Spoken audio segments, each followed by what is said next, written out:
വകതിരിവുമുള്ളവർ പറയുകയില്ല. മലക്കിനെയും ജിന്നിനെയും കുറിച്ച് അഭൗതികമെന്നോ കാര്യകാല ബന്ധങ്ങൾക്ക് അതീതമെന്നോ ബുദ്ധിയുള്ളവനും പറയില്ല, വകതിരിവുള്ളവനും പറയില്ല. അഥവാ പറഞ്ഞ നെല്ലിക്കുത്തിന് ബുദ്ധിയില്ല, വകതിരിവില്ല. പറഞ്ഞ ഹമീദ് ഫൈസിക്ക് ബുദ്ധിയില്ല, വകതിരിവില്ല. പറഞ്ഞ അബ്ദുസ്സലാം സുല്ലമിക്ക് ബുദ്ധിയില്ല, വകതിരിവില്ല എന്ന് അന്ന് വിചിന്തനമെഴുതി. ആ ബുദ്ധിയില്ലാത്ത വർത്തമാനം ഇനി കരുമ്പോയിൽ പറഞ്ഞാൽ മാത്രം അത് ബുദ്ധിയുള്ളതായി മാറുമോ? അത്രേ പ്രശ്നമുള്ളൂ. 2007 കരുവമ്പോയിൽ വിചിന്തനത്തിൽ എഴുതുന്നു, ജിന്നും മലക്കും അഭൗതികമാണെന്നോ കാര്യകാല ബന്ധങ്ങൾക്ക് അധീനമാണെന്നോ ബുദ്ധിയും വകതിരിവുമുള്ളവർ പറയുകയില്ല. അന്നും ഇന്നും എന്നും മുജാഹിദുകളുടെ നിലപാട് ഇതാണ്. എന്നിരിക്കെ അവരുടെ തൗഹീദ് എങ്ങനെയാണ് പ്രതിസന്ധിയിലാവുക? വളരെ കൃത്യം. അതെ, അന്നും ഇന്നും എന്നും മുജാഹിദുകൾ ഇവിടെ തന്നെയുണ്ട്. ഈ വിചിന്തനത്തിൽ എന്തു പറഞ്ഞു? അവിടെ നമ്മളെല്ലാവരും ഉണ്ട്. പക്ഷേ ഈ എഴുതിയ ആള് പിന്നെ അവിടുന്ന് മാറി. ഇയാൾ അന്ന് എഴുതി ബുദ്ധിയുള്ളവൻ പറയില്ല, വകതിരിവുള്ളവൻ പറയില്ല. എന്നാൽ 6 കൊല്ലം കഴിഞ്ഞ് മറ്റൊരു ഫെബ്രുവരി, ഇതെഴുതിയത് 2007 ഫെബ്രുവരി, 2013 ഫെബ്രുവരിയിൽ ലേഖനം. എന്താ ഹെഡിങ്? ജിന്ന് ഭൗതികമല്ല, അഭൗതികം തന്നെ. ജിന്ന് ഭൗതികമല്ല, അഭൗതികം തന്നെ. ഒന്നല്ല, 2 ലക്കങ്ങളിൽ 2013 ഫെബ്രുവരി 1, ഫെബ്രുവരി 8 തീയതികളിൽ ജിന്ന് ഭൗതികമല്ല, അഭൗതികം തന്നെ. മറ്റൊരു വിചിന്തനം, ജിന്ന് അഭൗതികമാണെന്ന് ബുദ്ധിയുള്ളവനും പറയുകയില്ല. ഇനി നമ്മൾ എന്ത് ചെയ്യണം? ഇനി എന്താ നമ്മൾ ചെയ്യുക? എന്നാലും ഇപ്പോൾ തെറ്റ് നമ്മളാള് പറഞ്ഞതല്ലേ, തൽക്കാലം ന്യായീകരിക്കുക എന്ന് പറയേണ്ട ബാധ്യത നമുക്കുണ്ടോ? ഒരിക്കലുമില്ല. അന്ന് നെല്ലിക്കുത്ത് പറഞ്ഞപ്പോൾ നമ്മൾ പറഞ്ഞു ഇത് ബുദ്ധിയില്ലാത്ത വർത്തമാനമാണ്. അന്ന് ഹമീദ് ഫൈസി പറഞ്ഞപ്പോൾ പറഞ്ഞു ബുദ്ധിയില്ലാത്ത വർത്തമാനമാണ്. സലാം സലം എഴുതിയപ്പോൾ പറഞ്ഞു ബുദ്ധിയില്ലാത്ത വർത്തമാനമാണ്. അത് പിന്നെ കരുമ്പോയിൽ തന്നെ എഴുതിയാല് ഓ എന്നാ എന്താ ചെയ്യാ, നമ്മളൊപ്പമുള്ള ആളല്ലേ എന്ന് പറഞ്ഞ് ന്യായീകരിക്കണോ? ഒരിക്കലുമില്ല. മുജാഹിദീങ്ങൾക്ക് പരിചയമില്ല. മുജാഹിദീങ്ങളുടെ ശൈലി ഒപ്പം നിൽക്കുന്ന ആളുകൾ തന്നെയും പ്രമാണ വിരുദ്ധമായി പറഞ്ഞാൽ ശരിയല്ല എന്ന് പറയുന്ന ശൈലിയെ മുജാഹിദീങ്ങൾക്ക് പരിചയമുള്ളൂ, അല്ലാത്തൊന്നും പരിചയമില്ല. അത് എല്ലാ കാലത്തും അങ്ങനെയാണ്. എല്ലാ കാലത്തും മുജാഹിദ് പ്രസ്ഥാനത്തിന്റെ എല്ലാ അർത്ഥത്തിലുമുള്ള ഒരു പ്രബോധകനും പണ്ഡിതനുമായിരുന്ന CN അഹമ്മദ് മൗലവി തെറ്റായ അഭിപ്രായം പറഞ്ഞപ്പോൾ അന്ന് ശക്തമായി പ്രതികരിച്ചതാരാ? മുജാഹിദുകൾ തന്നെയായിരുന്നു. അബ്ദുസ്സലാം സുല്ലമി പുതിയ വാദം കൊണ്ടുവന്നപ്പോൾ ആരാ പ്രതികരിച്ചത്? ഇന്നാട്ടിലെ സമസ്തക്കാർ മാത്രമായിരുന്നില്ല, അവരെക്കാൾ മുമ്പ് മുജാഹിദുകളാണ് പ്രതികരിക്കാൻ മുന്നോട്ട് വന്നത്. ഇപ്പോൾ ഈ നാസർ സുല്ലമിയും ഈ KKP അബ്ദുള്ളയും എന്ന മടവൂരിച്ചാരന്മാരുടെ ആ ഒരു കുതന്ത്രത്തിൽ പെട്ടുകൊണ്ട് അനസ്മൊഴിയും കായക്കൊടിയും അടക്കമുള്ള പല ആളുകളും ഈ പുതിയ വാദവുമായി വന്നപ്പോൾ ആരാ എതിർക്കാൻ വന്നത്? മുജാഹിദുകൾ തന്നെ. നമ്മളെ സംബന്ധിച്ച് നമ്മളെ കൂട്ടുന്ന ഒരാളാണ്, അയാൾ പറഞ്ഞാൽ നമ്മൾ ന്യായീകരിക്കുക, അയാൾ പറഞ്ഞാൽ നമ്മൾ എങ്ങനെ പ്രൊട്ടക്ട് ചെയ്യുക എന്ന വകുപ്പേ നമുക്കില്ല. ഏത് വിഷയം അങ്ങനെ തന്നെയാണ്. നാരിയാസ്വാത്ത് വിവാദം വന്നു, പല ആളുകളും ആഘോഷിക്കാൻ ശ്രമിച്ചു. നമ്മൾ അന്നേ പറഞ്ഞു ശരിയല്ല, ന്യായമല്ല. നാരിയാസ്വാത്ത് ശിർക്കല്ലെന്ന് ആര് പറഞ്ഞാലും, അത് ഫൈസൽ മുസ്ലിയാർ പറഞ്ഞാലും സക്കരിയ സുലാഹി പറഞ്ഞാലും ലബ്ബാദാരിമി പറഞ്ഞാലും ആര് പറഞ്ഞാലും ശരി, നമുക്കത് അംഗീകരിക്കാവതല്ല. കാരണം നാട്ടിലെ സമസ്തക്കാർ നാരിയാസ്വാത്തിന്റെ ആശയം എന്താ, ഉദ്ദേശം എന്താ, അവരുടെ വിശ്വാസം എന്താ എന്ന് ഡസൻ കണക്കിന് പുസ്തകങ്ങളിൽ എഴുതി വെച്ചിട്ടുണ്ട്. അതുകൊണ്ട് ശിർക്കാണെന്ന കാര്യത്തിൽ നമുക്കൊരു സംശയവുമില്ല എന്ന് കൃത്യമായി നമ്മൾ പറഞ്ഞു. പിന്നെ പദങ്ങൾ അതിൻ്റെ ഉള്ളിലേക്ക് ഇറങ്ങി തിരിച്ച് ആ പദങ്ങളിൽ ശിർക്കുണ്ടോ, ആ പദത്തിന് പറഞ്ഞ അർത്ഥം ശിർക്കാണോ അതോ വിശ്വാസമാണോ ശിർക്ക് എന്ന ചർച്ചയ്ക്ക് നമ്മുടെ നാട്ടിൽ പ്രസക്തി ഇല്ല. ഒരുത്തം പറയാ എനിക്കാ വിശ്വാസം ഇല്ല, ഓനുമായി പറയാന്നല്ലാതെ വിശ്വാസം അനുസരിച്ചാൽ ശിർക്ക് സംശയമില്ല. ഒരാൾ ഫാത്തിഹ ഓതി, ഓന്റെ വിശ്വാസം എന്താ? എൻ്റെ ഈ ഫാത്തിഹ അല്ലാഹു റസൂൽ അറിയും, റസൂൽ കേൾക്കും, റസൂൽ സ്വീകരിക്കും, റസൂൽ കൂലി തരുമെന്നാണെങ്കിലോ അവിടെ തന്നെ ശിർക്ക് വന്നു. ഓതിയത് ഫാത്തിഹ എന്നുകൊണ്ട് ശിർക്കല്ലാതാക്കുമോ? ഓതിയത് ഫാത്തിഹയാ, പക്ഷെ എന്നാലും അവന്റെ വിശ്വാസം ഇല്ല. അല്ലാഹു റസൂലിന്റെ ഹദ്റത്തിലേക്ക് ഫാത്തിഹ ഓതുമ്പോ അവന്റെ വിശ്വാസം ഇതാണോ? ആ വിശ്വാസം ശിർക്ക. നാരിയാസ്രാത്തിൽ വിശ്വാസം അതാണ് എന്ന് സമസ്തക്ക് എത്രയോ സ്ഥലത്ത് എഴുതി പ്രഖ്യാപിച്ചു. മംഗലാപുരം സംവാദത്തിൽ സമസ്തക്കാരുടെ മുമ്പിൽ വെച്ച് ഔദ്യോഗികമായി നമ്മൾ പറഞ്ഞു, നിങ്ങളുടെ വിശ്വാസം നാരിയ സ്വലാത്തിൽ ഇതാണ്, അതുകൊണ്ട് ഇത് ശിർക്ക് തന്നെ എന്ന് പറഞ്ഞപ്പോൾ ആ സമസ്തക്കാര് പോലും പറഞ്ഞില്ല ഞങ്ങളുടെ വിശ്വാസം അതല്ല എന്ന്. അതുകൊണ്ട് പിന്നെ അത് ശിർക്കല്ല അർത്ഥം പറഞ്ഞാലോ ഓനിക്ക് വല വഴിക്ക് പോകാമെന്നല്ലാതെ നമുക്കതിൽ ബാധ്യതയില്ല. ഞാൻ ലബ്ബാദാരിമെ ഇന്നും വിളിച്ചു, അദ്ദേഹത്തോട് ഞാൻ ചോദിച്ചു, താങ്കളുടെ പേരിൽ പല ക്ലിപ്പും ഇറങ്ങുന്നുവല്ലോ, യഥാർത്ഥം എന്താ? അദ്ദേഹം പറഞ്ഞു, പലതും തലയും പാലും കെട്ടിമുറിച്ച് എല്ലാം പ്രചരിപ്പിക്കപ്പെടുന്നതാണ് പലതും. ഞാൻ പറഞ്ഞ രൂപത്തിലല്ല പലതും പുറത്തേക്ക് വരുന്നത്. അപ്പുറം വെട്ടി ഇപ്പുറം വെട്ടി 2 കഷ്ണം വിളക്കി ചേർത്ത് ഒന്നാക്കി അവതരിപ്പിക്കുന്ന ശൈലിയാണുള്ളത് എന്ന് അദ്ദേഹം പറഞ്ഞു. മാത്രവുമല്ല അദ്ദേഹം എന്നോട് ഒരു വാക്ക് കൂടി പറഞ്ഞു, ഞാൻ ഒരു കാലത്തും 100% മുജാഹിദായി വന്ന ഒരാളൊന്നുമല്ല. ഞാൻ മുജാഹിദ് പ്രസ്ഥാനത്തിന് മെമ്പർഷിപ്പ് എടുത്ത് പ്രവർത്തിക്കാൻ വന്നിട്ടുമില്ല. തൗഹീദ് മനസ്സിലാക്കി ആ തൗഹീദിന്റെ വഴിയിലേക്ക് ഞാൻ മാറി വന്നപ്പോൾ എനിക്ക് ഈ തൗഹീദ് പറയാൻ പറ്റാവുന്ന, അതിന് സാഹചര്യം ഒരുക്കുന്ന, അതിനെനിക്ക് പറ്റാവുന്ന ഒരു പ്രസ്ഥാനം കേരളത്തിൽ ഉണ്ടോ എന്ന് ഞാൻ അന്വേഷിച്ചു. അങ്ങനെയാണ് മുജാഹിദ് പ്രസ്ഥാനത്തെ ഞാൻ കണ്ടെത്തിയത്. അപ്പോൾ എനിക്ക് തൗഹീദ് പറയാൻ ഒരു വേദി മുജാഹിദ് പ്രസ്ഥാനത്തിന്റെ പേരിൽ കിട്ടുമെന്നായപ്പോൾ ഞാൻ അവിടെ തൗഹീദ് പറഞ്ഞു എന്നല്ലാതെ മുജാഹിദ് പ്രസ്ഥാനം പറഞ്ഞ എല്ലാ അഭിപ്രായം അതേ രൂപത്തിൽ സ്വീകരിച്ച ഒരാളൊന്നുമല്ല ഞാൻ. അതുകൊണ്ട് എൻ്റെ എല്ലാ അഭിപ്രായവും മുജാഹിദ് പ്രസ്ഥാനത്തിന്റെ പേരിൽ കെട്ടിവെക്കേണ്ട കാര്യവുമില്ല. ഞാൻ വല്ലതും പറഞ്ഞാൽ നിങ്ങൾക്കത് പ്രമാണവിരുദ്ധമായി തോന്നുന്നുവെങ്കിൽ നിങ്ങൾക്ക് തുറന്നു പറയാം, ഞങ്ങൾക്കത് ബാധകമല്ല, ഞങ്ങൾക്കത് സ്വീകാര്യമല്ല എന്ന് നിങ്ങൾക്ക് പറയാമെന്ന് ഇന്നും അദ്ദേഹം എന്നോട് പറഞ്ഞു ഞാൻ വിളിച്ചപ്പോൾ. നമ്മുടെ നിലപാടതാ. അത് ലബ്ബാദാരിക്കും മാത്രമല്ല, ഈ പറഞ്ഞ എനിക്കും ബാധകമാണ്. ഈ കരുവമ്പോയിലും ഈ അനസ് മൗലവിയും ഈ കായക്കൊടിയും ഒക്കെ അഭിപ്രായം മാറ്റിയ പോലെ ഇനി നാളെ വന്ന് ഞാൻ പറഞ്ഞാലോ ജിന്നും മലക്ക് അബോധികം തന്നെയാണ് എന്ന് ഞാൻ പറഞ്ഞാലോ ഇതേ നിലപാടാ മുജാഹിദുകൾക്കുള്ളത്. ഫൈസൽ മുസ്ലിയാരല്ലേ നമ്മളെ കൂടെ ഇന്നലെ വരെ ഉണ്ടായാളല്ലേ, നമ്മളെന്താ ചെയ്യാ? ഇല്ല, നോക്കേണ്ട കാര്യമില്ല. ആ വിഷയത്തിൽ അദ്ദേഹത്തെ തെറ്റുപറ്റി എന്ന് പറയാൻ ഒരു പ്രയാസവും നമുക്കാർക്കും ആവശ്യമില്ല. അതല്ലേ മുജാഹിദും അല്ലാത്ത നമ്മളെ വ്യത്യാസം. മാത്രമല്ല നാരിയ സ്വലാത്ത് ലബ്ബാദാരിമി എന്ന ആദ്യമായി ഇത് പറഞ്ഞത്. ലബ്ബാദാരിമി നാരിയ സ്വലാത്തിന് അദ്ദേഹം ഇപ്പോൾ പറഞ്ഞ ആ ഒരു ശൈലിയിൽ അദ്ദേഹം ഇത് പറഞ്ഞതെന്ന 2010. അതുകൊണ്ട് അത് പിഴച്ചവാദമാണെങ്കിൽ ആ പിഴച്ചവാദമുള്ള അദ്ദേഹത്തെ അന്ന് പേറി നടന്നതിന്റെ ഉത്തരവാദിത്തം നമുക്ക് മാത്രമാണോ? അല്ല, ഒന്നാമതായി KNM എന്ന നമ്മളടക്കമുള്ള ആ സംവിധാനത്തിനല്ലേ, ആ സംഘടനക്കല്ലേ. പണ്ഡിത സംഗമത്തിന് TP അബ്ദുൽ ഖായ മദനിയല്ലേ ഉദ്ഘാടനം ചെയ്തത്, അബ്ദുറഹ്മാൻ സലഫിയല്ലേ മുഖ്യ പ്രഭാഷണം നിർവഹിച്ചത്, ആ പണ്ഡിത സംഗമത്തിലല്ലേ ലബ്ബാദാരിമി പങ്കെടുത്തത്. അപ്പോൾ 2010 അദ്ദേഹം അത് പറഞ്ഞതിന് അതിൽ എല്ലാവർക്കും കൂട്ടുത്തരവാദിത്തമുണ്ടെങ്കിൽ ഇപ്പോൾ വിവാദമുണ്ടായപ്പോൾ അദ്ദേഹത്തെ പോയി സ്വാധീനിക്കാൻ ശ്രമിച്ച്, കൂടെ നിർത്താൻ ശ്രമിച്ച് എറണാകുളം ജില്ലയിലെ ഉത്തരവാദപ്പെട്ട പല ആളുകളും അദ്ദേഹത്തെ ചെന്ന് കണ്ട് ഇല്ല, ഞാൻ ഈ വിവാദങ്ങൾക്കില്ല, ഞാൻ ആ വഴിക്കില്ല എന്ന് പറഞ്ഞ് അദ്ദേഹം മാറി നിന്നപ്പോൾ അദ്ദേഹത്തെ കൂടെ കിട്ടുന്നില്ല എന്ന് മനസ്സിലായപ്പോൾ അദ്ദേഹത്തെ ക്രൂശിക്കാനാ ഇപ്പൊ ശ്രമം. നമ്മെ സംബന്ധിച്ച് ആര് കൂടെ നിന്നു ആര് കൂടെ നിന്നില്ല എന്ന് പ്രശ്നമേ അല്ല. ചൊയ്ലി അബ്ദുള്ള മൗലവി തൗഹീദ് മനസ്സിലാക്കി മുജാഹിദ് പ്രസ്ഥാനത്തിലേക്ക് വന്നു. നമ്മൾ ആരും ഒരു കാലത്തും അയാൾ ഞങ്ങളാണ് എന്ന് പറഞ്ഞ് നമ്മളും കൊണ്ടുവന്നിട്ടില്ല, അല്ലാത്തവരും കൊണ്ടുവന്നിട്ടില്ല. വേദി കിട്ടിയാൽ അദ്ദേഹം പ്രസംഗിക്കുന്നു, അദ്ദേഹം മനസ്സിലാക്കിയ കാര്യങ്ങൾ അദ്ദേഹം പ്രഖ്യാപിക്കുന്നു. അബദ്ധമുണ്ടോ നമ്മൾ ശ്രദ്ധയിൽപ്പെടുത്തുന്നു. മൗലവി ആ പദം ശരിയല്ല കേട്ടോ, ഇങ്ങനെ ഹദീസുണ്ട്, ഇങ്ങനെ ആയത്തുണ്ട്, അല്ലെങ്കിൽ ആ ആയത്തിന് ഇങ്ങനെ വ്യാഖ്യാനമുണ്ട്, തഫ്സീറിൽ ഇങ്ങനെയാണുള്ളത്, നിങ്ങൾ ആ പദം ശരിയല്ല എന്ന് നമ്മൾ അദ്ദേഹത്തെ ഓർമ്മപ്പെടുത്തും.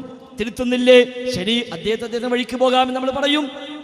അല്ലാതെ അദ്ദേഹത്തിന് മെമ്പർഷിപ്പ് എടുത്ത് നമ്മളൊരു സ്ഥാനം നൽകി ഞങ്ങളാളാന്ന് പറഞ്ഞ് ഞങ്ങൾ കൊണ്ടെടുക്കുന്നുണ്ടോ? ഇവർ കൊണ്ടെടുക്കുന്നുണ്ടോ? ഇല്ല. എന്നാൽ ഇവർ സ്റ്റേജിലും പ്രസംഗിപ്പിക്കുന്നു, നമ്മളും പ്രസംഗിപ്പിക്കുന്നു. അദ്ദേഹത്തിന് സ്വാതന്ത്ര്യമുണ്ട്. അദ്ദേഹം മനസ്സിലാക്കിയ പ്രമാണങ്ങളുടെ സ്ഥാനത്തിൽ അദ്ദേഹത്തിന് ബോധ്യപ്പെട്ട കാര്യങ്ങൾ അദ്ദേഹത്തിന് എവിടെയും പറയാം. അബദ്ധമുണ്ടോ? നമുക്ക് ധാർമ്മികമായി ഇസ്ലാമികമായി നമുക്ക് അദ്ദേഹത്തെ തിരുത്തി കൊടുക്കാം. തിരുത്തിയാൽ അദ്ദേഹത്തിന് ലാഭം, തിരുത്തിയില്ലെങ്കിലോ നമുക്കെന്ത് നഷ്ടം? അത്രയുള്ളൂ ലബ്ബാദാരിമിയുടെ വിഷയത്തിലും, അത്രയുള്ളൂ ഈ ഫൈസൽ മുസ്ലിയാരുടെ വിഷയത്തിലും, അത്രയുള്ളൂ ഏതൊരാളുടെ വിഷയത്തിലും. അല്ലാതെ ആരെങ്കിലും ഒരാൾ പറഞ്ഞാൽ അത് മുജാഹിദീങ്ങളെ മൊത്തം അഭിപ്രായമായി സ്വീകരിക്കുന്ന ശൈലി മുജാഹിദുകൾക്ക് ഒരു കാലത്തുമില്ല. അതേസമയം ഉത്തരവാദിത്വം സ്ഥാനമാനവും എല്ലാമുള്ള തലപ്പത്തിരിക്കുന്ന ആളുകളാകുമ്പോൾ അവിടെ വാക്കുകൾ ശ്രദ്ധിക്കേണ്ടി വരും.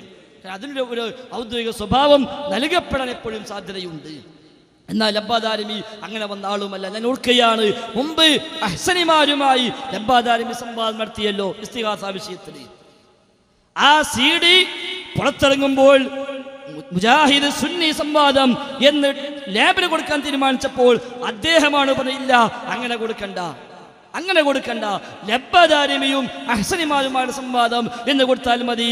കാരണം എൻ്റെ വാക്കിൽ വല്ല അപാകതയും ഉണ്ടെങ്കിൽ അത് മുജാഹിദ് പ്രസ്ഥാനത്തിന് മേലേക്ക് ഭാരമായി വരാൻ പാടില്ലല്ലോ എന്ന് അദ്ദേഹം അന്ന് പറഞ്ഞത്. അത് നല്ലൊരു മനസ്സാണ്. അദ്ദേഹം ഇന്നും എന്നോട് പറഞ്ഞതാണ്, എൻ്റെ വാക്കിൽ വല്ല അപാകതയും ഉണ്ടെങ്കിൽ അതിൻ്റെ ഭാരം മുജാഹിദ് പ്രസ്ഥാനത്തിന് വരാൻ പാടില്ല, മുജാഹിദിൽ ഒരാളും അതിനെ പേരിൽ പ്രയാസം അനുഭവിക്കാൻ പാടില്ല.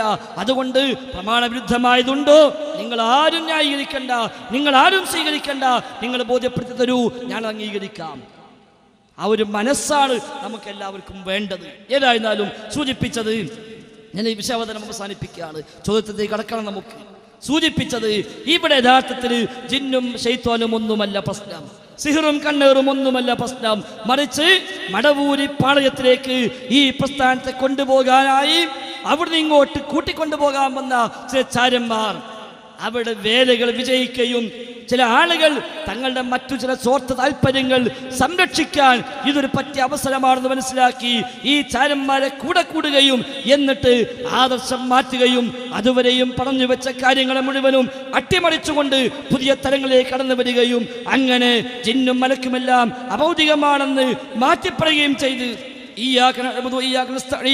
എന്ന ആയത്തിനെ വരെ ദുർവ്യാഖ്യാനിച്ചിട്ട് രംഗത്ത് വന്നപ്പോഴാണ് യഥാർത്ഥത്തിൽ ഈ പ്രശ്നങ്ങളെല്ലാം ഉണ്ടായത്.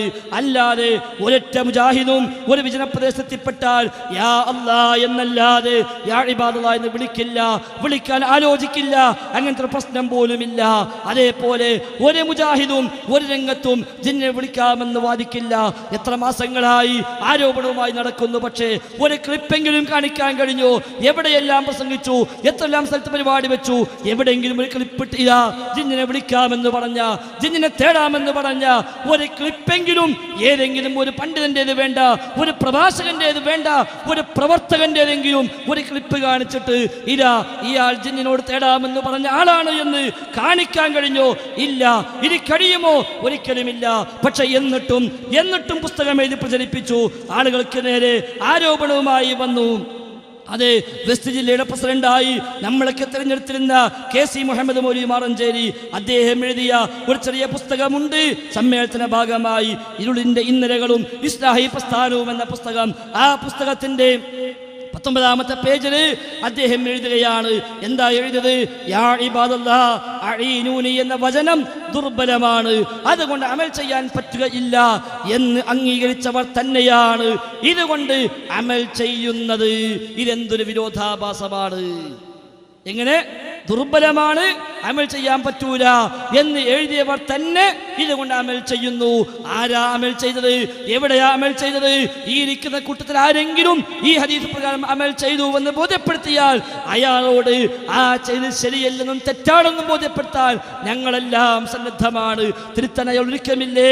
നമുക്ക് ഒരുമിച്ച് അയാൾ ഈ ഭാഗത്ത് നിന്ന് മാറ്റി നിർത്താനും ഒരു പ്രയാസവുമില്ല. ശേഷം എഴുതുക, ഇതുകൊണ്ടും തീർന്നില്ല. വിശദീകരണം കാട് കയറുമ്പോൾ മുമ്പ് പറഞ്ഞതൊക്കെ മറന്നുകൊണ്ട് മരുഭൂമിയിൽ അകപ്പെട്ട് വഴിതെറ്റിപ്പോയാൽ മേൽ പറഞ്ഞ വിധം സഹായം തേടുന്നത് ശിർക്കുമല്ല, വസിയത്ത് ശിർക്കുമല്ല, ഹറാമുമല്ല, പിന്നെയോ ജായിസാണ് അഥവാ അനുവദനീയമാണ് എന്നിടത്തെത്തി നിൽക്കുന്നു. പരസ്യമായി എഴുതിവിടുകയാണ്. മുജാഹിദ് സെന്ററിൽ നിന്ന് മുജാഹിദീങ്ങളെ വിയർപ്പിനാൽ കെട്ടിപ്പൊക്കിയ മുജാഹിദ് സെന്ററിൽ നിന്നാണ് ഇത് പ്രചരിപ്പിക്കുന്നത്. കഴിഞ്ഞില്ല. അപ്പോൾ നാം ഒന്ന് ചിന്തിച്ചു നോക്കുക. മലക്കുകളെയോ ജിന്നുകളെയോ വിളിച്ച് സഹായം തേടുന്നത് ശിർക്കല്ലെന്ന് ഞങ്ങൾ പറഞ്ഞതായി സ്ഥാപിച്ചാൽ 1 കോടി ഇനാം എന്ന വെല്ലുവിളിയുടെ പൊള്ളത്തരം ഇപ്പോൾ നിങ്ങൾക്ക് മനസ്സിലായില്ലേ? എങ്ങനെയുണ്ട് മനസ്സിലാക്കി കൊടുക്കല്? കളവെഴുതി പ്രചരിപ്പിച്ചിട്ടാണ്. പിന്നെയും പറയാം, മനുഷ്യ കഴിവിൽപ്പെട്ട കാര്യങ്ങൾ മനുഷ്യരോട് ചോദിക്കാമെന്ന പോലെ ജിന്നുകളുടെയും മലക്കുകളുടെയും കഴിവിൽപ്പെട്ടത് അവരോടും ചോദിക്കാമെന്ന നിഗമനത്തിൽ എത്തിച്ചേർന്നതാണ് ഈ വിവാദങ്ങൾക്കെല്ലാം വഴിവെച്ചത്. കണ്ടോ, ഇവിടെ ചോദിക്കാമെന്ന് പറഞ്ഞു. ആരാ പറഞ്ഞത്? എവിടെയാ പറഞ്ഞത്? ഒരൊറ്റ മുജാഹിദെങ്കിലും അങ്ങനെ പറഞ്ഞതായി കാണിക്കാനാകുമോ? ഇല്ല, ഒരിക്കലും സാധ്യമല്ല. ഒരു പടി കൂടി കടന്നുകൊണ്ട് KNMന്റെ മുൻ പ്രസിഡന്റ് TP അബ്ദുള്ള കോയ മദനി അയാള് ഈ വിഭാഗം സുന്നികളുടെ സത്യധാര മാസികയ്ക്ക് നൽകിയ അഭിമുഖത്തിൽ ഒരു പടി കൂടി കടന്നുകൊണ്ട് അദ്ദേഹം പറഞ്ഞത് സഹായം തേട്ടമെന്ന വാക്കായിരുന്നില്ല, മറിച്ച് പ്രാർത്ഥന എന്ന പദം തന്നെ അദ്ദേഹം ഉപയോഗിച്ചു. എവിടെ? ഖുബൂരികളുടെ മാസികയിൽ അവർക്ക് അഭിമുഖം കൊടുത്തപ്പോൾ ആ അഭിമുഖത്തിൽ TP പറഞ്ഞത് അല്ലാഹു അല്ലാത്തവരോട് പ്രാർത്ഥിക്കാമെന്ന അഭിപ്രായം തന്നെ, ആ വാദം തന്നെ മുജാഹിദുകൾ ചിലർക്കൊക്കെ ഉണ്ടായി. അതാണ് പ്രശ്നങ്ങളുടെ തുടക്കമെന്ന ശൈലിയിൽ TP അബ്ദുള്ള കോയ മദനി എഴുതി. 2013 ഏപ്രിൽ 16-30 ഇറങ്ങിയ സത്യധാര, ആ സത്യധാരയിൽ പറയാ ജിന്നുകളോട് പ്രാർത്ഥിക്കാമെന്നും അത് ശിർക്കാകുകയില്ലെന്നും അത് ഹറാമോ വസിയത്തു ശിർക്കോ മാത്രമാണെന്നുമൊക്കെ പറഞ്ഞു വിഷയത്തിൽ ലഘൂകരിച്ചുകൊണ്ട് പ്രസ്ഥാനത്തിനകത്തുള്ള ചിലർ രംഗത്ത് വരികയാണ് ചെയ്തത്. എങ്ങനെ? ജിന്നിനോട് പ്രാർത്ഥിക്കാമെന്നും അത് ശിർക്കാവുകയില്ലെന്നും ചിലർ വാദിച്ചു എന്നാണ്. ആരാണ് TP അങ്ങനെ പ്രസംഗിച്ചത്? ആരാ അങ്ങനെ പറഞ്ഞത്? ആരാ വാദിച്ചത്? ഏതെങ്കിലും ഒരാൾ വാദിച്ചിട്ടുണ്ടെങ്കിൽ അയാൾ മുജാഹിദല്ല, മുജാഹിദല്ല, മുജാഹിദല്ല, ഒരു സംശയവുമില്ല. എന്തേ ഉണ്ടായത്? പലരും ചുണക്കുട്ടികളാണെന്ന് വിചാരിച്ച് വരാൻ നോക്കിയല്ലോ. എന്തുണ്ടായി? സ്ഥാപിക്കാനായോ? ആ സംവാദം സംഘടിപ്പിച്ച സംഘാടകർ ഇന്നെവിടെ? പന്നിപ്പാട് സംവാദം സംഘടിപ്പിച്ചതാരാ? എറണാകുളം മിച്ച് ഓഫ് ട്രൂത്തിന്റെ ഓഫീസിൽ നിന്നല്ലേ പന്നിപ്പാട് സംവാദത്തിന്റെ കരുക്കൾ നീങ്ങിയത്? ആ കരുക്കൾ നീക്കിയവർ, അത് സംഘാടകർ ഇന്ന് എവിടെയാ ഉള്ളത്? ആ ചുണക്കുട്ടികളെ കൂടെയാണോ? അതല്ല മുജാഹിദീങ്ങളുടെ കൂടെയാണോ? കോഴിച്ച സംവാദം സംഘടിപ്പിച്ച അതിന്റെ മുഖ്യ സംഘാടകൻ ഇന്ന് എവിടെയാ ഉള്ളത്? ആ നാസസുല്ലമി എന്ന ചാരന്റെ കൂടെയാണോ? അതോ മുജാഹിദീങ്ങളുടെ കൂടെയാണോ? സംശയമില്ല. അവരൊക്കെ കാര്യങ്ങൾ മനസ്സിലാക്കി മുജാഹിദീങ്ങൾ കൂടെ നിൽക്കുന്നു. പന്നിപ്പാട് സംവാദം ഏത് വീട്ടിൽ വെച്ചാണോ സംഘടിപ്പിക്കപ്പെട്ടത് ആ വീട്ടുകാർ ഒന്നടങ്കം ഇന്ന് സജീവരായി നമ്മുടെ പ്രവർത്തന രംഗത്ത് നമ്മോടൊപ്പം ഉണ്ട് എന്നുള്ളത് ആർക്കറിഞ്ഞുകൂടാത്തത്? എന്നിട്ടും പറയാ ചുണക്കുട്ടികൾ പോയി, അതാണ് ശരിയാക്കി കൊടുത്തു. ചുണക്കുട്ടി ആകാമായിരുന്നു മര്യാദക്ക് 5 കൊല്ലം പഠിച്ചിരുന്നുവെങ്കിൽ. പക്ഷേ 1 കൊല്ലം പോലും തയ്ക്കാതെ ഇറങ്ങിപ്പോയാ പിന്നെ ചുണക്കുട്ടിയാകാമെന്ന് പൂതി വെക്കാമെന്നല്ലാതെ നടക്കില്ല എന്ന് അത്തരക്കാർ തിരിച്ചറിയേണ്ടതുള്ളൂ. അഹങ്കാര സ്വരം നല്ലതല്ല എന്ന് മാത്രം. ഏതായിരുന്നാലും കൂടുതൽ ദീർഘിപ്പിക്കുന്നില്ല. ചുരുക്കത്തിൽ അല്ലാഹു സുബ്ഹാനഹു വ തആല ഈ ലോകത്ത് എല്ലാം സംവിധാനിച്ചത് കാര്യകാല ബന്ധങ്ങളുടെ അടിസ്ഥാനത്തിലാണ്. ആ വ്യവസ്ഥക്കുള്ളിലാണ് എല്ലാ സൃഷ്ടിയും. അതിനധീനമായി പ്രവർത്തിക്കുന്നവൻ റഹ്മാനായ റബ്ബ് മാത്രം. അതുകൊണ്ടാ റബ്ബല്ലാത്ത ആരോടും ദുആ ചെയ്തുകൂടാ എന്ന് പറഞ്ഞത്. ദുആ ചെയ്താൽ കേൾക്കില്ലെന്ന് പറഞ്ഞത്. പക്ഷെ അവസാനം അതും പറഞ്ഞിരിക്കുന്നു നാസസുല്ലമി, അതും പറഞ്ഞിരിക്കുന്നു കായക്കൊടി. എന്തേ പറഞ്ഞത്? ദുആ കേൾക്കുന്നവൻ അല്ലാഹു മാത്രമല്ല എന്ന്. മുജാഹിദുകൾ നെട്ടിപ്പോയി. 100 ആണ്ട് കാലമായി സമസ്തക്കാട് ഖുബൂരികളോട് നമ്മളൊക്കെ പ്രഖ്യാപിച്ചത് എന്താ? تدعوهم لا يسمعوا دعاءكم ولو سمعوا ما استجابوا لكم ويوم القيامة يكفرون بشرككم ولا ينبئك مثل خبير എന്ന ആയത്തും സമാനമായ ആയത്തുകളും ഓതിക്കൊണ്ട് നമ്മൾ ഖുബൂരികളോട് പറഞ്ഞു, കൂട്ടരെ നിങ്ങൾ ആരോട് തേടിയാലും ശരി അവർ ദുആ കേൾക്കില്ല. അത് ബിംബമാണെങ്കിലും അത് മരമാണെങ്കിലും അല്ല, അത് അമ്പിയാക്കളും ഔലിയാക്കളും ജിന്നും മലക്കും പിശാചുക്കളും ആരാണെങ്കിലും ശരി. ഇൻ തദഉഹും ലാ യസ്മഉ ദുആഅക്കും, നിങ്ങൾ ദുആ ചെയ്താൽ നിങ്ങൾ ദുആ കേൾക്കില്ല. കേൾക്കുമെന്ന് സങ്കല്പിച്ചാൽ തന്നെയും ഉത്തരം ചെയ്യുകയില്ല എന്നത് അറിയാത്ത മുജാഹിദുകളുണ്ടോ? ആ ആയത്ത് മനഃപ്പാടമില്ലാത്ത മുജാഹിദുണ്ടോ? ആയത്ത് മാത്രമല്ല, ആ ആയത്തിന് ഇമാം ഖുർത്തുബി നൽകിയ തഫ്സീർ പോലും കാണാപാഠം പഠിച്ചവരാണ് ഓരോ മുജാഹിദുകാരനും. അതെ, ثم يجوز أن يرجع هذا إلى المعبودين مما يعقل كالملائكة والأنبياء والجن والشياطين. വിഗ്രഹങ്ങൾക്ക് മാത്രമല്ല, മലക്കുകൾക്കും അമ്പിയായിനും ശൈത്താന്മാർക്കും ജിന്നുകൾക്കുമെല്ലാം ഈ ആയത്ത് ബാധകം തന്നെ എന്ന ഇമാം ഖുർത്തുബിയുടെ വിശദീകരണം പോലും ഓരോ മുജാഹിദുകാരനും കാണാപാഠമാണ്. അത്രയേറെ തവണ കായക്കുടിയുടെ നാവിൽ നിന്ന് നമ്മളത് കേട്ടിട്ടുണ്ട്. അത്രയേറെ തവണ അനസ് മൗലവിയുടെ നാവിൽ നിന്ന് നമ്മളത് കേട്ടിട്ടുണ്ട്. അത്രയേറെ തവണ നമ്മുടെ എല്ലാ പ്രഭാഷകന്മാരുടെയും വാക്കിലൂടെ നമ്മളത് കേട്ടിട്ടുണ്ട്. എന്നിട്ട് അവസാനം കഴിഞ്ഞ ആഴ്ചയിൽ പുളിക്കൽ മുഖാമുഖത്തിൽ ഹനീഫ് കായക്കുടിയും നാസസുല്ലമിയും പറയുക, ദുആ കേൾക്കും അല്ലാഹു അല്ലാത്തവർ, ജിന്ന് കേൾക്കും ദുആ, മലക്ക് കേൾക്കും ദുആ എന്ന് പ്രഖ്യാപിച്ചു കഴിഞ്ഞവിടെ മുജാഹിദ് അന്തം വിട്ടുപോയി, നെട്ടിത്തെറിച്ചു പോയി. ചോദിച്ചു, എങ്കിൽ പിന്നെ സമീഉ ദുആ എന്ന് അല്ലാഹുവിനെ കുറിച്ച് മാത്രമാണോ പറയാൻ പറ്റുക? അല്ലാഹുവാണ് ദുആ കേൾക്കുന്നവൻ എന്ന് ഖുർആൻ പറഞ്ഞല്ലോ, അത് പൊളിഞ്ഞില്ലേ? ദുആ കേൾക്കുന്നവർ അല്ലാഹു അല്ലാത്തവരുണ്ടെങ്കിൽ ഒരു പടി കൂടി കടന്നുകൊണ്ട് മടവൂരിച്ചാരനായ നാസർ സുല്ലമി പറഞ്ഞു വെച്ചത് പിശാച് വൈപറിയുമെന്നാണ്. വൈപറിയാൻ ശൈത്താന് കഴിയുമെന്ന് എടുത്തു പോലും അയാൾ പറഞ്ഞു. ഇപ്പൊ സംശയിക്കേണ്ടി വന്നു, ഇയാൾ മടവൂരിച്ചാരനല്ല, സാക്ഷാൽ ഖുബൂരിച്ചാരനാണോ എന്ന് ഇപ്പോൾ സംശയിക്കേണ്ടി വന്നിരിക്കുന്നു. ആ തലത്തിലേക്ക് ഇയാളെ വാദങ്ങൾ പോകുന്നത്. അവസാനം ഒപ്പമുള്ള ആളുകൾ പോലും ചോദിക്കാൻ തുടങ്ങി, കൂടെയുള്ള ആളുകൾ പോലും ചോദിക്കാൻ തുടങ്ങി, അല്ല മൗലവി ഇത് ശരിയല്ലല്ലോ, നമ്മളൊക്കെ പണ്ടേ കേട്ടുപഠിച്ചത് റബ്ബ് മാത്രമേ ദുആ കേൾക്കൂ എന്നാണല്ലോ, റബ്ബല്ലാത്തവർ ദുആ കേൾക്കുമെന്നോ, അതെങ്ങനെ പറയും, അപകടമല്ലേ? എന്നിട്ട് ഇപ്പൊ കൈ കഴുകാൻ ശ്രമിക്കുക, ഞാനങ്ങനെ പറഞ്ഞിട്ടില്ല, ഞാനങ്ങനെ പ്രസംഗിച്ചിട്ടില്ല എന്ന് പറഞ്ഞ് കൈ കഴുകി രക്ഷപ്പെടാനാണ് ശ്രമിക്കുന്നത്. നിങ്ങൾക്ക് ശ്രദ്ധിക്കാം, അവിടെ പുളിക്കൽ മുഖാമുഖത്തിൽ ചോദ്യമായി ചെന്നപ്പോൾ ഹനീഫ് കായിക്കൂടി നൽകിയ വിശദീകരണം നിങ്ങൾ ശ്രദ്ധിക്കുക. എന്റെ പേര് ഫൈസൽ, സ്ഥലം ചേലാമ്പ്രാണ്.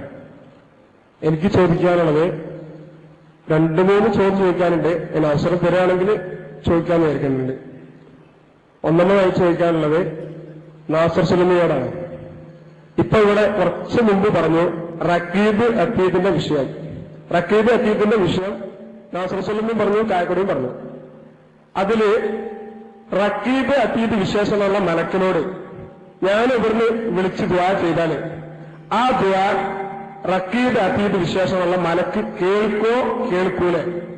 ആ ചോദ്യത്തിന് ഉത്തരം പറയാം. കേൾക്കുമെങ്കിൽ കേൾക്കുന്നു നാസർ സുല്ലമി ഉത്തരം പറയാം, കേൾക്കൂലെങ്കിൽ കേൾക്കൂല എന്ന് നാസർ സുല്ലമി ഉത്തരം പറയാം. അപ്പോ അതിനുള്ള ഉപചോദ്യം ചോദിക്കാനുണ്ട്. നേരത്തെ തന്നെ പറഞ്ഞതാണല്ലോ കേൾക്കും, പിന്നെ ആ ചോദ്യം ചോദിക്കേണ്ട ആവശ്യമില്ല. കേൾക്കുന്നാണല്ലോ നിങ്ങൾ പറഞ്ഞത് എന്ന് പറഞ്ഞിട്ട് ചോദിച്ചാൽ മതി.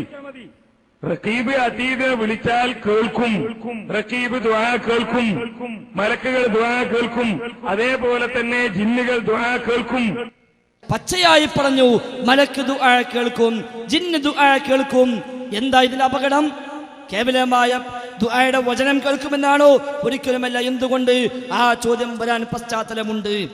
സൂപ്പർ ബസാർ മുഖാമുഖത്തിൽ എന്റെ ഒരു പരാമർശം ക്ലിപ്പാക്കിക്കൊണ്ട് അയാൾ അവിടെ ഇട്ട് പരിഹസിച്ചു നാസർ സുല്ലമി.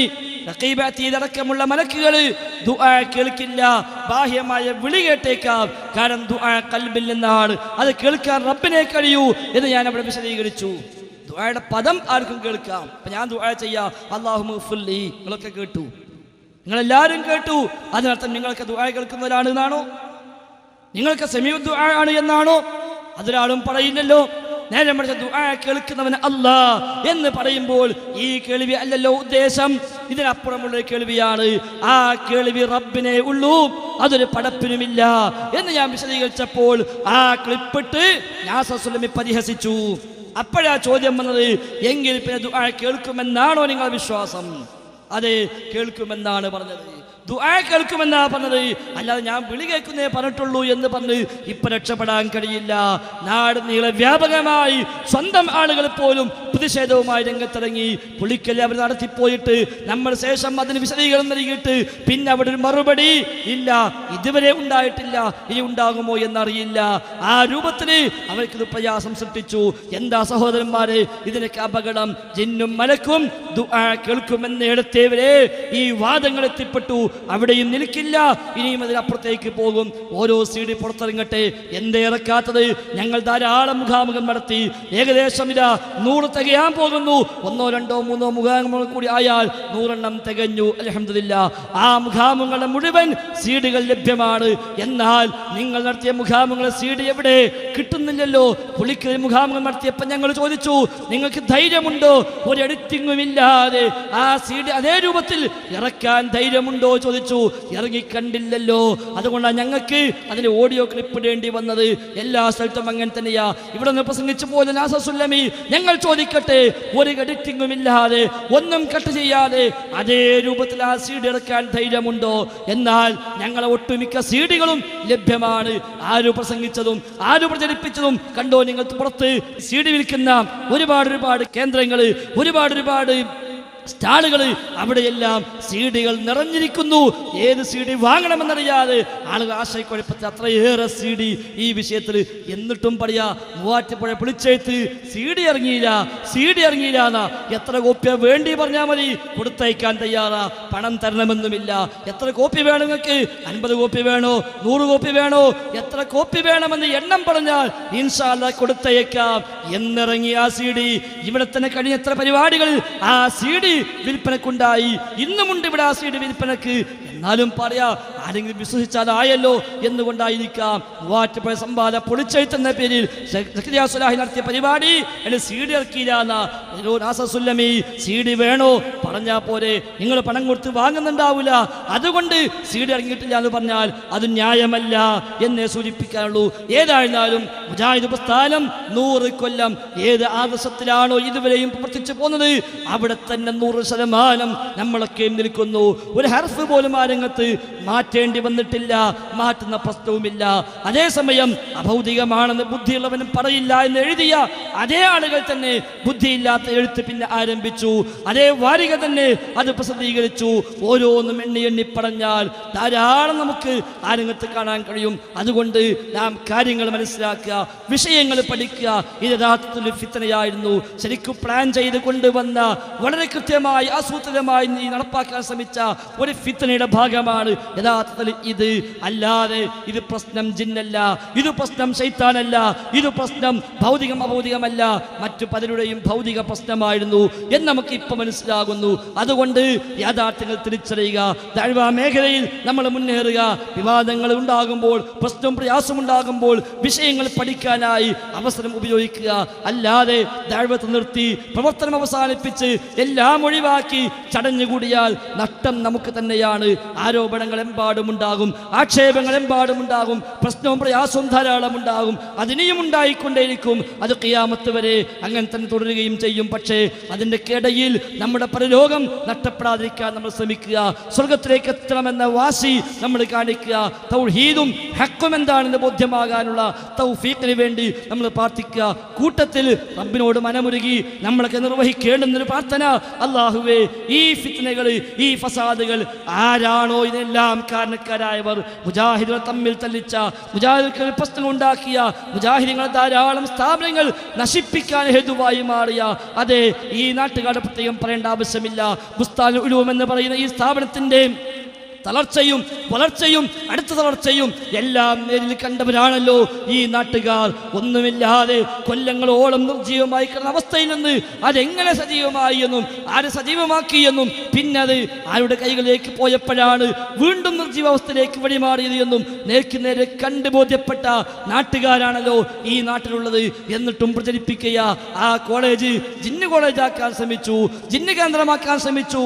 ഞാൻ ചോദിക്കട്ടെ, ആ കോളേജിൽ നിന്ന് പഠിച്ച ഷമീൽ മദീനയിൽ നിന്നും ഹംസ മദീനയിൽ നിന്നും അനസുലാഹിൽ നിന്നുമൊക്കെ ദീനു പഠിച്ച, ഖുർആൻ പഠിച്ച, ഖുർആൻ ക്ലാസ്സിൽ പങ്കെടുത്ത, CRയിൽ പങ്കെടുത്ത, QHLSൽ പങ്കെടുത്ത എത്ര ആളുകൾ ഈ നാട്ടിലുണ്ടാകും? ആർക്കെങ്കിലും പറയാൻ കഴിയുമോ ആ ക്ലാസ്സിൽ പങ്കെടുത്തിട്ടാണ് ഞാൻ ജിന്നിനെ വിളിച്ച് തടാൻ തുടങ്ങിയത്, ആ ക്ലാസ്സിൽ പങ്കെടുത്തിട്ടാണ് ഞാൻ ശിർക്കിലേക്ക് പോയത്, ആ ക്ലാസ്സിൽ പങ്കെടുത്തിട്ടാണ് ഞാൻ ജീവിതത്തിൽ താൻ തോന്നിയായി മാറിയത് എന്ന് ആർക്കാ പറയാൻ കഴിയുക? അതോ ആ ക്ലാസ്സുകളെ, അന്നത്തെ പ്രഭാഷണങ്ങളെ, അന്നത്തെ ഉപദേശങ്ങളെ, അന്നത്തെ ഖുതുബകളെ ഇന്നും അങ്ങേയറ്റം ആത്മനിർവൃത്തിയോട് കൂടി നോക്കിക്കാണാനാണോ ഈ നാട്ടുകാർക്ക് സാധിക്കുന്നത്? എന്നിട്ടും പ്രചരിപ്പിക്കുക അടിസ്ഥാനമില്ലാത്ത, അർത്ഥമില്ലാത്ത ആരോപണങ്ങൾ. എന്തും ആരോപിക്കട്ടെ, എന്തും പ്രചരിപ്പിക്കട്ടെ, പരലോകത്ത് വെച്ച് കാണാമെന്ന് മാത്രമേ സൂചിപ്പിക്കാനുള്ളൂ.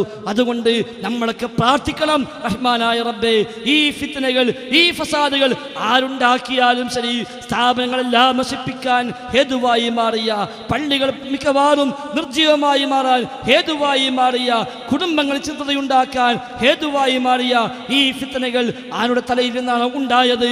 അവർക്കിനി അർഹമായത് നൽകണേ എന്ന പ്രാർത്ഥന നമ്മളൊക്കെ ആത്മാർത്ഥമായി പ്രാർത്ഥിക്കണം. അത് ഞാനാണോ എങ്കിൽ എനിക്കായിരിക്കുമല്ലോ അതിൻ്റെ തിക്തഫലം ഉണ്ടാവുക. സക്കരിയ സ്വലാഹിയാണോ അദ്ദേഹത്തിനെതിരായിരിക്കുമല്ലോ ആ പ്രാർത്ഥന, അല്ലാത്തവരാണോ അവർക്കെതിരാകുമല്ലോ ആ പ്രാർത്ഥന. നമ്മൾ ആരെയും വിചാരിക്കേണ്ടതില്ല. പക്ഷേ ഫിത്ന ഉണ്ടാക്കിയവർ ആരാണെങ്കിലും അവർക്ക് അർഹമായത് നൽകണേ എന്ന് ആത്മാർത്ഥമായി പ്രാർത്ഥിക്കാൻ കൂടി നമ്മൾ സന്നദ്ധമാകണം എന്ന് സൂചിപ്പിച്ചുകൊണ്ട് വിഷയാവതരണം അവസാനിപ്പിക്കുന്നു. ഇൻഷാ അല്ലാഹ് ഇത് സംശയ നിവാരണ വേദിയാണ്.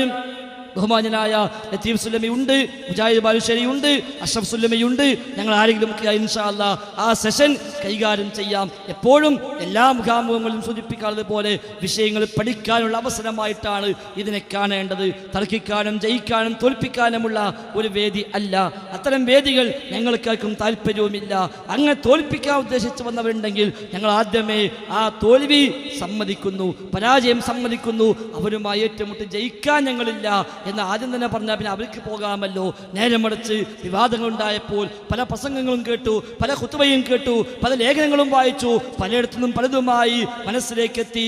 അതിൻ്റെ അടിസ്ഥാനത്തിൽ ഉണ്ടായ ചില സംശയങ്ങൾ ബാക്കിയുണ്ട്. എങ്കിൽ അത് ചോദിക്കാമല്ലോ എന്ന് വിചാരിച്ചെടുക്കുന്ന ആരെങ്കിലും ഉണ്ടെങ്കിൽ, ദീനു പഠിക്കാൻ താല്പര്യമുള്ളവരുണ്ടെങ്കിൽ, മുജാഹിദ് പ്രസ്ഥാനത്തിനെതിരെയുള്ള വിമർശനങ്ങളുമായി ബന്ധപ്പെട്ട് അതിൻ്റെ വസ്തുത എന്താണ് എന്ന് മനസ്സിലാക്കാൻ ആഗ്രഹിക്കുന്നവരുണ്ടെങ്കിൽ അവർക്ക് ചോദിക്കാം. സ്ത്രീകൾക്ക് വേണമെങ്കിൽ എഴുതി കൊടുത്തേക്കാം. ഇൻഷാ അല്ലാഹ് ഞങ്ങൾ ആർക്കെങ്കിലുമൊക്കെ അതിനെ മറുപടി കൃത്യമായി അറിയുമെങ്കിൽ ഞങ്ങളത് വിശദീകരിക്കാം. അറിയില്ലെങ്കിൽ അറിയില്ല എന്ന് പറയും. എല്ലാം തികഞ്ഞ് എല്ലാം പഠിച്ച് എല്ലാത്തിനും മറുപടി പറയാൻ മാത്രം വലിയ ആലിമീങ്ങളാണ് എന്ന വാദം ഞങ്ങൾക്കാർക്കുമില്ല. അങ്ങനെ പലർക്കും തോന്നുന്നുണ്ടെങ്കിൽ ഞങ്ങൾക്ക് ആ തോന്നലില്ല. അതുകൊണ്ട് വിഷയങ്ങളിൽ പഠിക്കാൻ ഉദ്ദേശിച്ചുകൊണ്ട് വരുന്ന ചോദ്യകർത്താക്കൾക്ക് സ്വാഗതം. പ്രത്യേകിച്ച് നിബന്ധന നിർദ്ദേശങ്ങളൊന്നുമില്ല. ആർക്കും ചോദിക്കാം, എത്രയും ചോദിക്കാം, ഒന്നേ ചോദിക്കാവൂ, ഒരു ഉപചോദ്യമേ പറ്റൂ എന്നൊന്നുമില്ല. ഒരാൾക്ക് ചോദിക്കാം, ഉത്തരം പറഞ്ഞ് ക്ലിയർ ആയോ എങ്കിൽ അയാൾക്ക് അടുത്ത ആൾക്ക് കൈമാറാം. ക്ലിയർ ആയില്ലേ വീണ്ടും ചോദിക്കാം, പിന്നെയും ക്ലിയർ ആയില്ലേ പിന്നെയും ചോദിക്കാം, എത്രയും ചോദിക്കാം. പക്ഷെ പിന്നിൽ ആളുണ്ടോ എന്ന് ഒന്ന് പരിഗണിക്കണമെന്ന് മാത്രം. ബാക്കിൽ വേറെ ആളുണ്ടെങ്കിൽ അവരെ കൂടി പരിഗണിക്കുക. ബാക്കിൽ വേറെ ആളില്ലെങ്കിലോ നമുക്ക് എത്ര സമയമാണോ ഇതിൻ്റെ മൈക്ക് പെർമിഷനും ഇതുമായി ബന്ധപ്പെട്ട കാര്യങ്ങളും ഒക്കെ നിശ്ചയിക്കപ്പെട്ടത് ആ സമയം വരെ ഒരാൾക്ക് തന്നെയും ചോദിക്കാം. അതല്ല പിന്നിൽ ഒന്നോ രണ്ടോ ആളുണ്ട് അവർക്ക് മാറിക്കൊടുത്ത് അവർ ചോദിച്ചു കഴിഞ്ഞ് വീണ്ടും ഈ ആൾക്ക് അവസരം കിട്ടുമോ അയാൾക്ക് വീണ്ടും ഉപയോഗിക്കാം. അല്ലാതെ ഒരു ചോദ്യം ചോദിക്കാൻ പറ്റുള്ളൂ, ഒരു ഉപചോദ്യമേ പാടുള്ളൂ എന്നൊന്നുമുള്ള നിയമങ്ങളില്ല. അതേസമയം ഒറ്റ നിയമമുള്ളത് തോൽപ്പിക്കാൻ വേണ്ടി ചോദിക്കണ്ട, അത് നമ്മൾ തോറ്റു സമ്മതിച്ചു. അതേസമയം വിഷയങ്ങൾ പഠിക്കാൻ വേണ്ടി ചോദിക്കുക, അന്വേഷിക്കാൻ വേണ്ടി ചോദിക്കുക. അറിയുമെങ്കിൽ പറയാം, അറിയില്ലെങ്കിൽ അറിയില്ലെന്ന് പറയും. അള്ളാഹു അനുഗ്രഹിക്കുമാറാവട്ടെ. അവൻ്റെ ദീന് ശരിയാം വിധം ഉൾക്കൊണ്ട് ജീവിതത്തിൽ പകർത്തി അത് പ്രചരിപ്പിക്കാൻ തൗഫീഖ് റഹ്മാനായ റബ്ബ് നമുക്കെല്ലാം പ്രദാനം ചെയ്യുമാറാവട്ടെ. ആമീൻ ബിറഹ്മതിക യാ അർഹമർ റഹീമീൻ. അസ്സലാമു അലൈക്കും വറഹ്മത്തുള്ളാഹി. ഒന്നാമത്തെ ചോദ്യകർത്താവിന് ക്ഷണിക്കുന്നു.